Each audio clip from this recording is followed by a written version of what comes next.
Be sure to hop on over to the Spiritual Broadcast Network. It's the go-to place for all things spiritual. You'll discover internet television shows that you won't find anywhere else. You can also choose from hundreds of hours of spiritual documentaries and movies. You'll enjoy on-demand and live internet television programming 24/7. Best of all, we add new dramas, comedies, talk, and reality shows and more on a daily basis. So why spend countless hours searching the web when you can quickly find just what you want on the Spiritual Broadcast Network?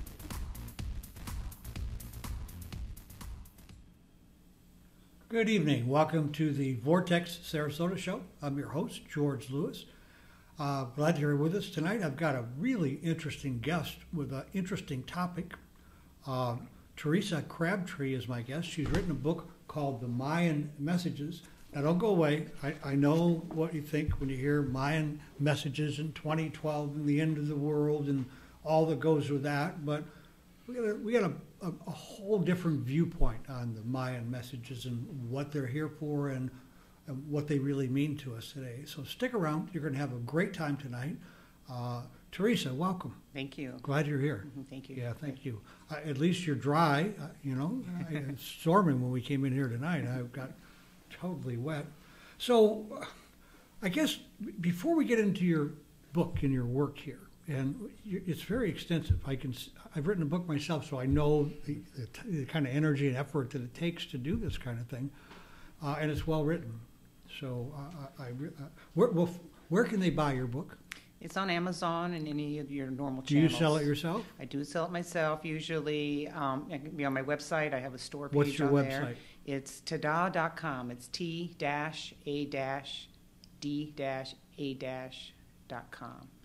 I know you didn't get that, but we'll talk about it later. So, okay, great. Let's talk about, before we get into your work, about you and where you come from. I mean, how did you grow up? What kind of spiritual life did you have? I mean, most of us come from a place where this kind of thing was like taboo, and just insanity, didn't make any sense. If it wasn't meat, potatoes, and bread and milk at dinner, we don't want anything to do with it.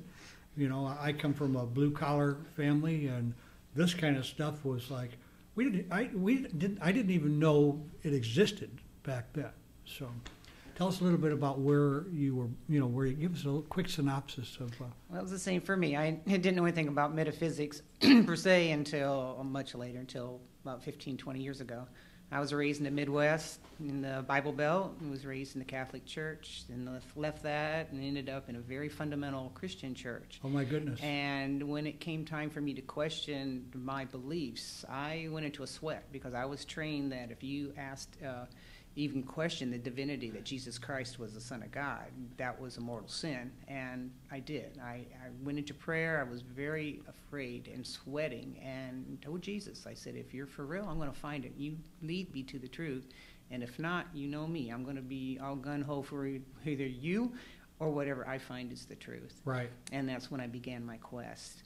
And then just magical things happen.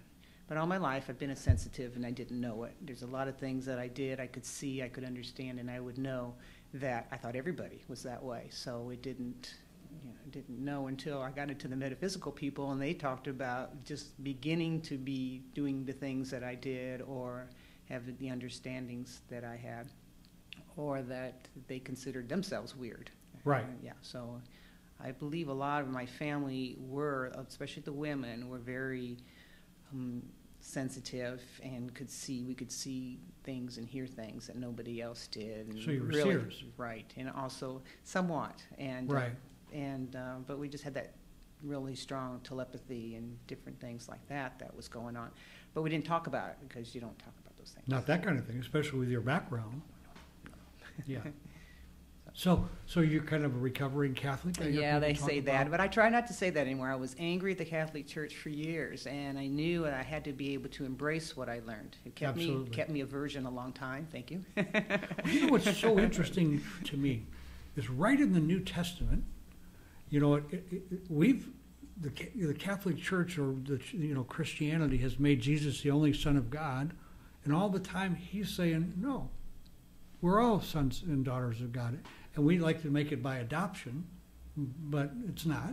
You know, it's at least I've come to know as being more direct than that.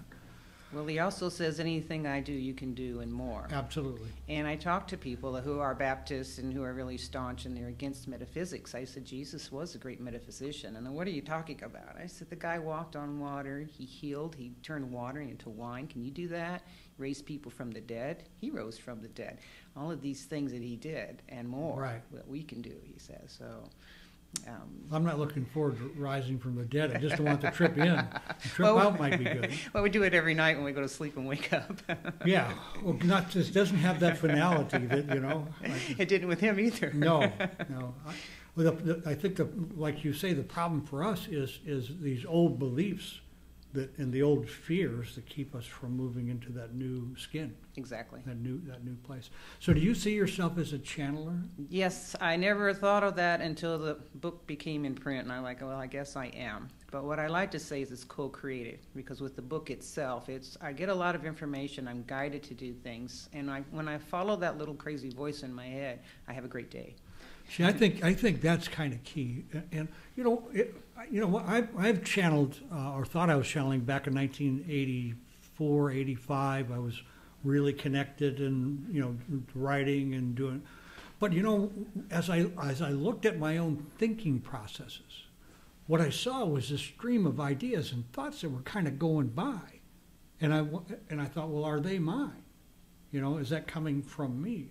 And I'm not sure I see it as coming from me quite so much as I can dip in there and, bring them out and speak them or do whatever. So I don't take 100% credit for the thought processes. And I think we're all really connected to that channeling. What's your idea on that? I believe that because, like with Bell and whoever else, whenever there's a huge invention that comes on, right, almost all the time you go back in history, at least two people don't Usually know more. each other. That's why I said at least two. Yeah. They are coming up with the same ideas at the same time. They usually, if it's a patent idea, they're racing to get it patented at the same time as such. So it's out there. I think these thought forms are out there, and we pick them up. And I think you're exactly right. Some of the stuff is our stuff coming through. Right. And some of it's not. And I know that for myself. I didn't know I was a sensitive, and I didn't understand that, the empath, the feeling other people's feelings. And there would be times where I would be so sad, and I couldn't figure out why. Everything's going good. Right. Why not? And I know many people are that way. So I know something's going on. Something big. I'll tell you, as a man growing up in the 50s, that sensitivity was a problem for me. I didn't realize, that that's what was going on. There was that connection there, I suspect if you're like me, you had somewhere, and you kind of expressed it early on. Jesus, if this is you, I got to find out. I had the same kind of thing. So let's talk a bit about the daily guide to, and here's where the difference comes in.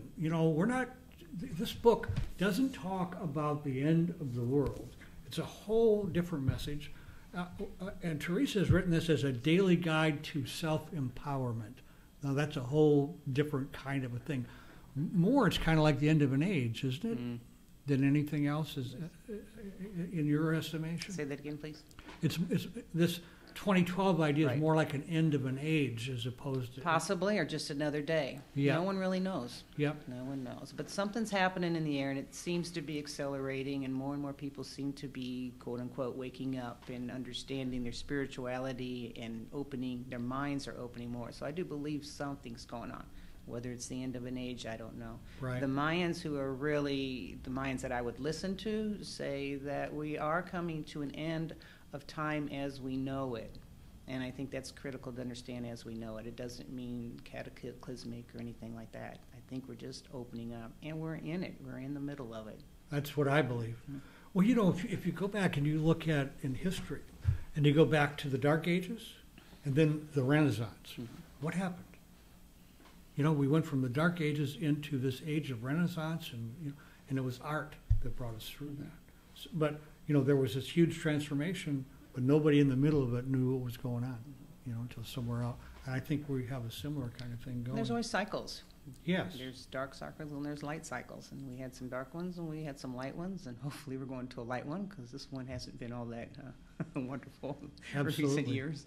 Well, before the show, we were talking about a fellow named Eric Thompson. Mm-hmm. Tell us about Thompson and what what part he's played in this Mayan calendar stuff. Well, the Mayan calendar is associated with 2012. It's called the long count calendar. Right. And that calendar actually began at what the Mayan believe is their creation date, and it counts up. It doesn't count backwards. It goes in cycles, but it's actually counting of the day from the day of creation on. But within that cycle of cycles of cycles of cycles, one of them is a 26,000-year cycle. Right. There's bigger cycles. It's been going on for a long, long time, this count of days. Right. So a lot of people, as they started to, this is before they really started breaking the Mayan codes and understanding the glyphs, a lot of people were interested in what this calendar meant. When the Spanish arrived 500 years ago, that calendar had not been in use for at least 500 years prior to that. So this calendar that everybody's all excited about, and say the Mayans are counting these days and such, counting down the days, one is erroneous. And number two, if it was so important, why didn't they use it for the last 1,000 years? Right. So a lot of different people have come on board, and they've looked at this and they looked at that, and there is a whole lot of theories out there of this date, when this ending date is, or what the current date is, and all of that. The one that got really recognized was Eric Thompson. Right. And he was an American journalist, and he would go down to the Mayan lands just because he found it fascinating. That was where he would spend his vacations, and he hooked up with some other fellows and started talking to them, and they had some theories, and they projected that maybe this date would end on December 21st, 2012, give or take 1 or 2 days, somewhere in that area. Right. I think part of the reasoning was because it was a solstice, so let's put it on a solstice. That would make it, more give it interesting. credibility. Yeah, right. For whatever purposes. But it wasn't until Jose Arguelles came along. He's the one that actually got the harmonic convergence going. And this happened when? The convergence itself was in 1987. Right. Jose Arguelles was working with this Tzolkin calendar, which my book is based on. And he's still alive? He died about a year ago. About a year and a half now, I think. Right. And about a year. And he changed the dates on the Tzolkin calendar. And he went to the head honcho of the Mayans, and he told them what he was doing, and he wanted to get their blessing. But Don Alejandro, who was the Mayan head of the Mayan Council, he said, you have no business changing our calendar. This is our most sacred calendar. You have no business doing that.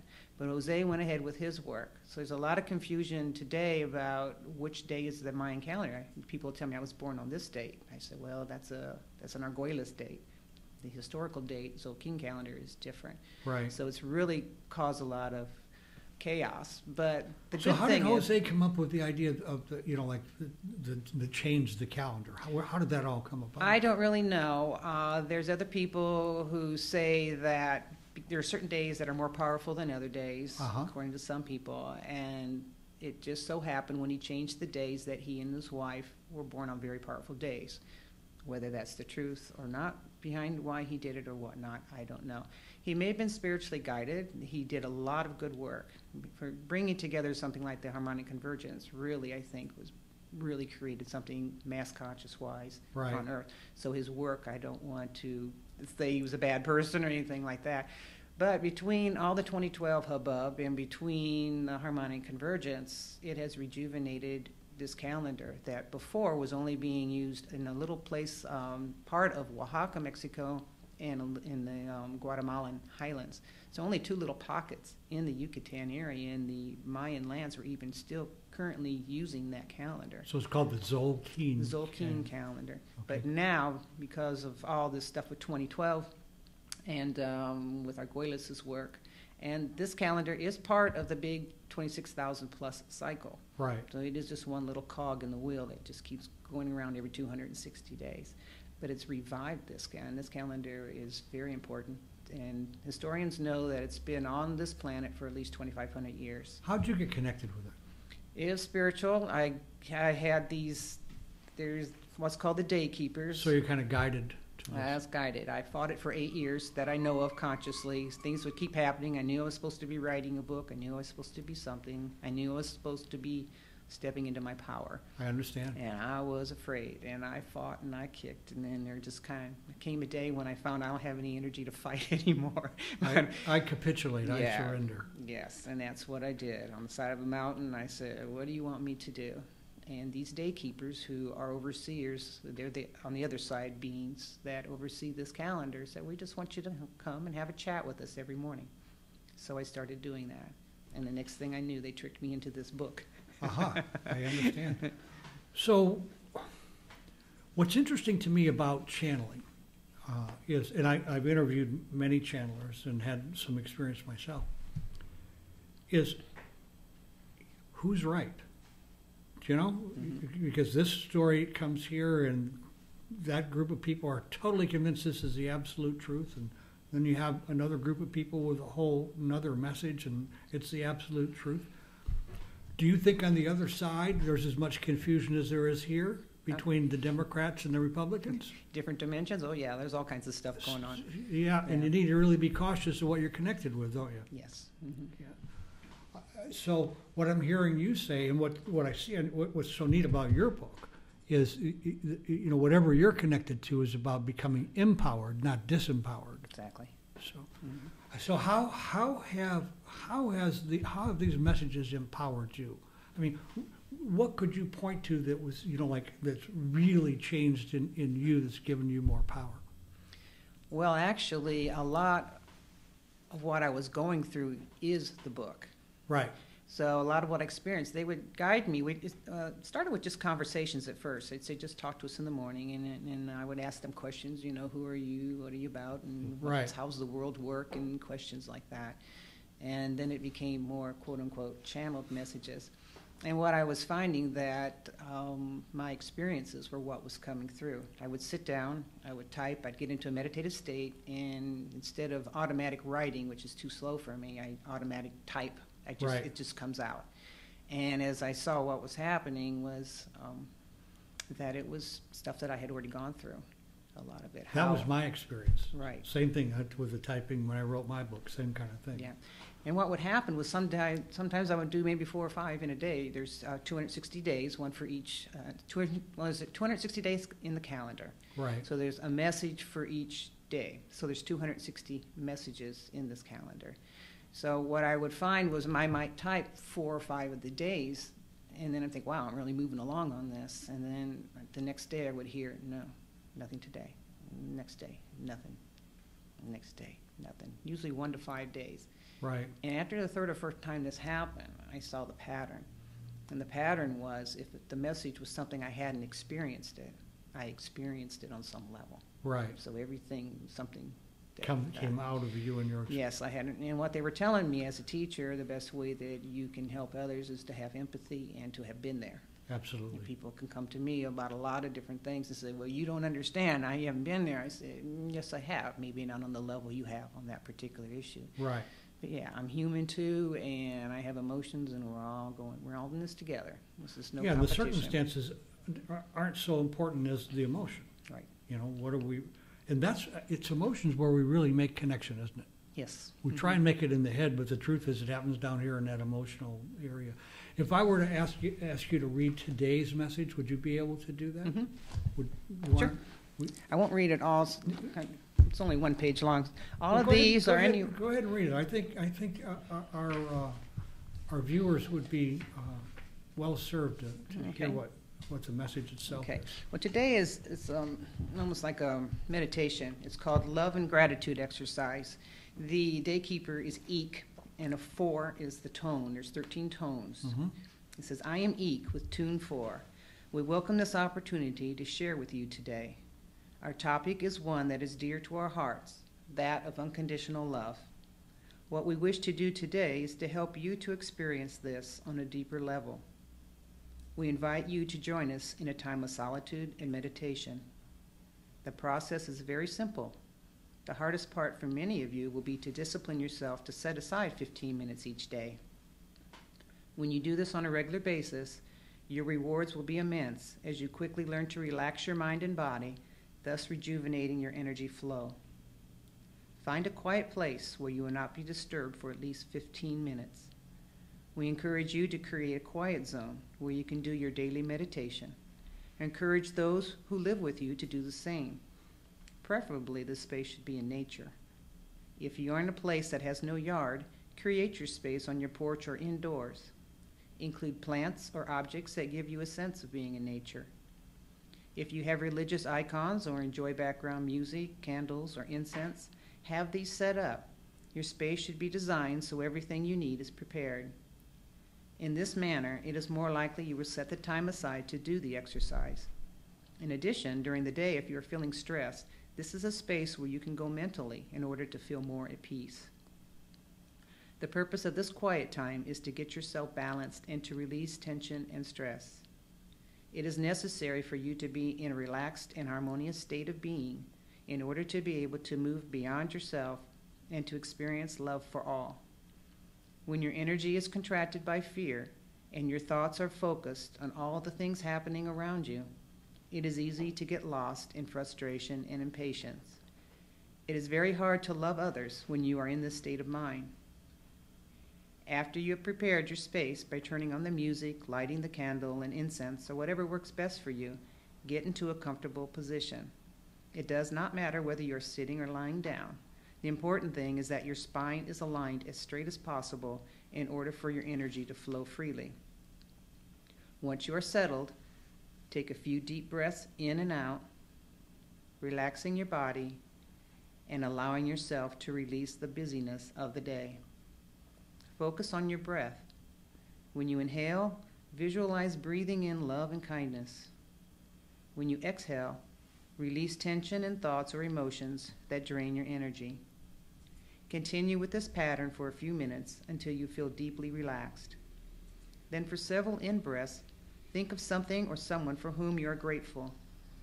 On the out-breath, send this person a feeling of love and gratitude. Do this for another 5 to 10 minutes, each time sending these feelings to a different person, event, or place that comes to mind. If there is someone or an event you are attempting to release issues with, you may choose to spend the entire session focusing on this person or event only. Eventually, you will come to a place of forgiveness and be able to send them love freely. Here are some suggestions for places to send your love and gratitude. God, your higher self, your spirit guides, your relatives, friends, co-workers, pets, neighbors, those you do not have a good relationship with, your city, state, country, the earth, the universe, plants, insects, wildlife, events that give you a sense of joy, events that are not joyful, food, farmers, stores, service people in the stores, your means of transportation, roadways, your body. Whatever comes into your mind, send it love. By doing this practice on a regular basis, you will begin to pay more attention to positive things around you. Every moment that your mind is focused on things that cause you joy is a joyful moment indeed. This exercise can be performed anywhere, at any time. Begin to observe the world around you and appreciate its beauty. Pay attention and be in gratitude for each blessing that comes your way, even those appearing to be negative. Train yourself to be in joy every moment. By focusing on love and gratitude, your life will flow much smoother. Problems will melt away as you release fears and tension associated with them. Salome, Ik4. Thank you. That's beautiful. The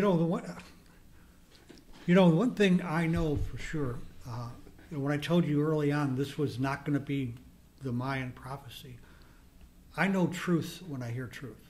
And what I just heard was truth. What I just heard was all the things in my experience that I've had to begin to work on coming through these Mayan messages. The thing that I have come to with Teresa's work is coming to know that she's the real deal.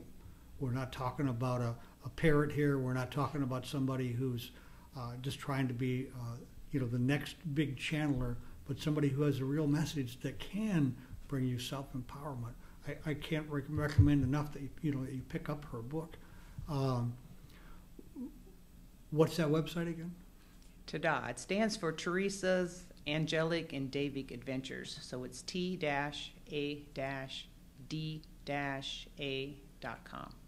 That's an interesting... Tada.com was taken. Ta-da! Ta-da! Well, you've done a terrific job with this, Teresa. Thank you. You know, and what I just said, I mean. You know, I heard truth because I know what my personal path has been exactly this. You know, getting into these emotions, to these negative emotions, figuring out where they're coming from, getting them turned around, finding myself some way to get into a place of gratitude, because that's real power. Gratitude and are you familiar with the St. Francis prayer? Yes. You know, to be able to come to a place where you have that right in your book. Your other, hold your book up in front of your notes. Was it in here? Was it this book? St. Francis prayer asks us to seek to understand rather than to be understood. No, wrong book. Sorry, it was my other book. My third one coming out. So she has a third book. This is a second book. We have a prolific author here. This is called Feng Shui, Creating Places of Peace in the Home, Garden, and Office. And that has been my experience with Teresa here in our studio, is that there's an aura of peace about you, other than that part, the dark side. That's the fun part. I caught a little glimpse of that. That's the fun part. That's the fun part. That's why we like visits. That's over what keeps there, right? me on Earth. Absolutely. Well, some of this spiritual stuff gets down to looking for an escape more than anything else. Yes. We're looking for a way to get the hell out of here. We want some pixie dust. Take care of me now, you know, or a magic wand. And we don't really want to do that work that I heard you talk about in here. And that's, at some point, you know, the troubles that we get into, the difficulties are all intended about bringing us to that point where we turn and we start to do our human work. You know, it's great to spend all this time in our head, the spiritual stuff, and the head in the clouds, great. But at the same time, in order to make the circuit really full, we got to have our feet planted firmly on the ground so we're grounded, don't we? Yes. Yeah, it's very interesting. Well, some of the masters have said that as long as you're trying to get out of this world, you're reaching enlightenment or ascension to get out of here, then you haven't reached it. So Going that's in the your wrong way of doing direction, it. aren't we? Right. I do believe that when we die, that moment, whatever beliefs and fears we have, we take that with us. So if you think you're going to hell, I've had that experience. That's where you're going. I'm a Ghostbuster too, and I have had several that wouldn't go on. They're stuck because they're afraid of going to hell. You and I are on the same train. You know, we have the same state of mind. I have come to that exact same thing, not through thinking, but mostly through experience. How about you? Yes. Do you know, it comes right out of that gut level experience. Listen, we've got maybe 3-4 minutes left, and like you said, we could fill up a couple hours here very easily. Is there anything you'd really like to say? Some message you'd like to bring here this evening? Well, one thing I would like to talk about my prison ministry with Please this do. book. And when I was finished, it was written, but it wasn't formatted yet. And I asked my guides, I said, okay, what's next? Assuming they were going to tell me how to market it. Absolutely. And instead what I heard was, well, if you don't mind, and that's how they phrased it, if you don't mind, would you please put this in all of the U.S. federal and state prisons in the U.S.? So I'm like, okay, I have nothing to do this weekend, sure. Had no idea how many that meant. And we're targeting 1,100 U.S. prisons. I'm not going after the jails, going after the long term. Right. And there's 1,100 of them in the U.S. approximately, and in their prison libraries. They get a special copy. It's different format and a lot more information since they don't have access to the internet. Right. And I started doing that about a year ago, and I've sent out about 80. There's on the front page of their edition that goes into the prison library, there's an invitation to the inmates that if you're interested in reading this and getting your own copy, to please write to us. And those are free copies as well. Right. And I started sending the prison ones out about 6 months ago, I believe it was. And I've already sent at least 80 out to individual inmates. That started in August. I remember now. It was in August of, not this year, but August of last year.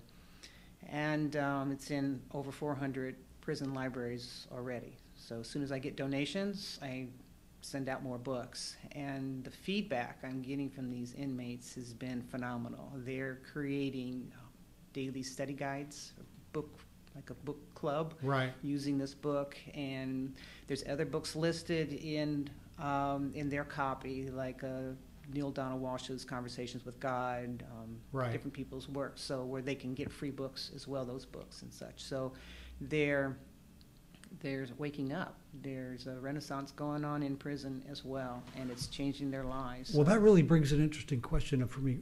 Christianity is so entrenched in that ministry. Are you finding any resistance there? Not at all. They're so happy to have any books. A lot of times I go through the chaplain. If I can't go into the prison library, because each phone call I make to each prison is 3 to 5 people I have to talk to before I can get it placed. If they can't take it into the prison library, by law, Supreme Court, these people, all people, inmates, are allowed to have their spiritual material. Exactly. They have to have it. Sometimes they can't receive the books themselves, so in that case I go through the chaplain, and sometimes the chaplain has to hold it in his library, but right. they have access to it. And the chaplains, usually they're happy to have the material come in. What they think of the material, if they read the material, I don't know, but there's a lot of good stuff in there. One thing I like about the way these daykeepers work is they say, if you don't believe this, that's okay, go on. There's one message that talks about ETs, and I was like, oh no, not the ETs. No, I've lost so many friends over the ETs. I really wanted to talk about that. I'm sorry we didn't get a chance to get there. Well, on one of them, when they're talking about the ETs, it says right there, if you don't believe this, don't throw all the messages out. Just go to another day or go back to a previous day and work on an issue. Take what you can use and leave the rest behind. Right. And the book actually started in Sarasota as in physical form. There was a lady I met the day I moved away from here 11 years ago, and it was very serendipitous how I met her. Anyway, she goes to this church. The reverend there saw it. She wanted to buy them for friends and family for Christmas. It wasn't ready to go. It was not edited at all. They asked special permission to get some printed, and I gave permission. They didn't think about formatting it or making it small. It was over 900 pages. Really? Wow. It's huge, but the ones that own that book, they're like, they buy the other book to write their notes in. It's like they just love this book so much because it's a lot raw. I had to edit out and bring things down and reword some things to get it to fit, because already 384 pages is a lot of work on that binder. It has to work quite a bit. But so it actually began here in its physical form, so I'm grateful to be following my book back home. Great. Well, you've been a great guest. I've enjoyed you. I know you're the real deal. I like that. That's real important on this show. So what I'm going to do is I will put Teresa's website on the text underneath the video, so you'll be able to hop on over there. I'm having my own book on Amazon. Believe me, you need to buy it direct from Teresa. It's very helpful. It's tough printing books and selling them and all that goes along with it. So support her. Well, all the money that I go to sell this book goes for the prison ministry. It goes to keep it all alive, and it's in ebook. It's in the print form, and also if you don't want to buy the book, you want to check it out more, I have another website that's it's HTTP. And then those 2 little slashes, and then it's Mayan Messages, one word, .wordpress.com. And there you go. what I do in my newsletter, once a month I send a newsletter out, and in that newsletter I send out another one of the Mayan Messages, and then I post it on that for free. So there's already 66. You can read the first 66 days messages right there. Well, there you go. So you can find this. You can read some of those messages and find out whether this book is for you or not. Mm-hmm. So we've had a great visit. I told you it was going to be different. We had a whole different spin on this because, the big thing is on December 25th, 23rd, 24th, 2012 is going to look a whole lot different from what we've been fed in the way of stuff here. So I've got a great guest lined up for next week. Be sure and come back. And in the meantime, don't forget to accentuate the positive and have a fantastic week. Be sure to hop on over to the Spiritual Broadcast Network. It's the go-to place for all things spiritual. You'll discover internet television shows that you won't find anywhere else. You can also choose from hundreds of hours of spiritual documentaries and movies. You'll enjoy on-demand and live internet television programming 24/7. Best of all, we add new dramas, comedies, talk, and reality shows and more on a daily basis. So why spend countless hours searching the web when you can quickly find just what you want on the Spiritual Broadcast Network?